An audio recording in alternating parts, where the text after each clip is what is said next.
So the next question is, Scott, what is your best strategy for getting to the root cause of the problem? I'm still struggling with this and I can't figure out what I need to work on with my clients. So how do you get to the root cause? Okay, so this is a loaded question. I'm going to do my best to try and answer this quickly as possible, or as more succinct as possible. So sure, the root cause thing gets thrown around a lot, and everybody knows, therapists and coaches alike, that we have to get to the root cause, which is really saying like the real core problem to why the symptoms, the client is experiencing those symptoms. But here's the thing I want you to consider, and I mentioned this during my last training, and it was definitely a great learning lesson for everybody. How are you going to know you actually get to the root cause? How can you really be sure? Now, most of the time when you do a thorough job of like the investigation phase and finding the parameters of what the problem is, you can get pretty close to what is known as a root cause, because you'll see a lot of unconscious moments. You'll have your client retrieve a lot of memories. There'll be a lot of emotion and things like that. But it doesn't necessarily mean you've found the exact root cause.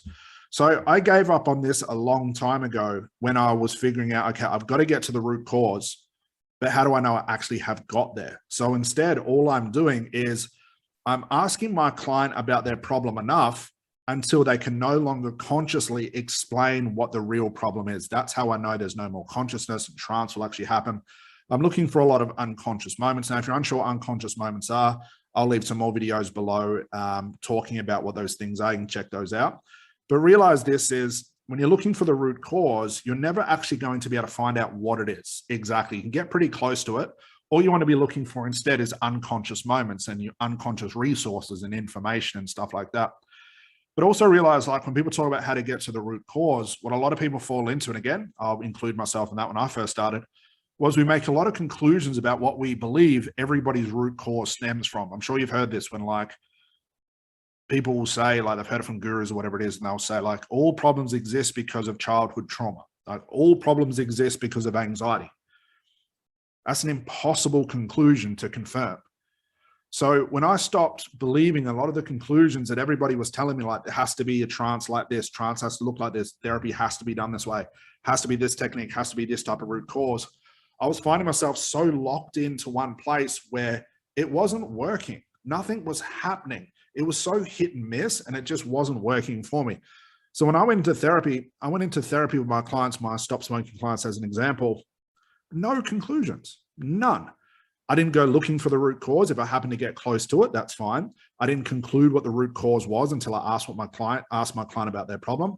I didn't know what type of trance they were going to go into. I didn't know what I was going to say, what strategy I was going to use, what technique I was going to rely on.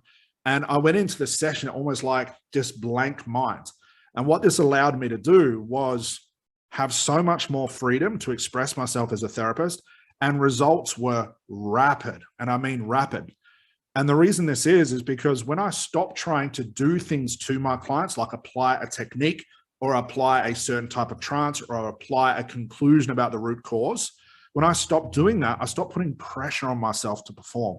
I was so anxious and scared going into the sessions, and I would role play it in my head. I'd think, okay, if my client says this, I'm going to do this. If they do this, I'm going to do this. And then I'd get into the session and my mind would be totally blank. I wouldn't even remember what I was supposed to do, which was actually a good thing. But all the role plays I had in my head never went out that way. Clients never followed my 1, 2, 3, 4-step formula, never. So there was no point trying to get better at a formula or a rigid strategy, where instead I went into every session to find out what the root cause was. I started every session the same, asking a client, what's the problem? And whatever came out after that, I'd follow that sort of trail. I'd follow that sort of link to where this conversation was going. And through the conversation, I'm looking for unconscious moments. I'm listening for the knots that are, I call them knots that are connected to the problem, maybe what the real core problem is. But realize this as well. I hope this is still the same sort of subject. I'm not going too far off track here.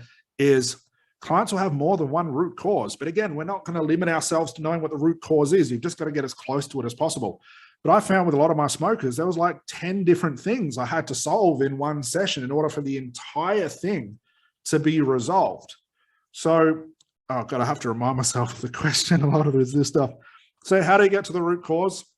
Don't look for it, because now you're going to steer the conversation in the session the way that you want it to go, to try and find the conclusion that you think all problems exist from anxiety or something like that. And it gets very, very messy and very, very tricky to do that.